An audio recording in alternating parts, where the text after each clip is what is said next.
designing any products or services, there's a lot of uncertainty, and there's a lot of assumptions that have been taken in terms of designing the right service. So in order to apply Lean UX, you validate a lot of your assumptions, early part of your discovery. In order to do that, you have a series of hypotheses or hunches in terms of that you want to go and validate. Yeah. And to do that, you're going to eliminate a lot of your waste at the early start of your discovery. And to do that, you need to have a multidisciplinary team. And a multidisciplinary team that consists of various people from different backgrounds, from a UX designer, business folks, key stakeholders, etc. And you go out and try to validate a lot of your assumptions by creating a lot of mapping out your assumptions. And when you map out your assumptions, there's a lot of uncertainty, and when you're mapping out your assumptions, you've got in terms of how important they are or least important. There's various traits and tools in order to apply Lean UX, and we've used a lot of that in our today's workshop.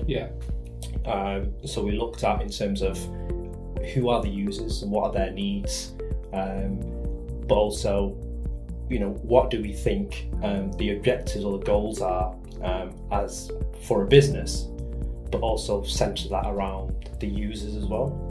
So, making sure that we are building value for our consumers or customers, or the end client who's going to be using the service. Through experience, a lot of businesses they become stagnated in trying to try out various features and solutions. So they'll come up with maybe a bright idea. So for example, if the analogy I give is, Chris, say tomorrow I'm your client, you come in tomorrow, there's a piece of paper, needs to travel 5 meters in a straight line. You can manipulate the paper in any way. That's your task for tomorrow. What would you do? Definitely a paper aeroplane. Okay. You have various people who say, I'll scrunch it up in a ball, I'll walk across the room, etc.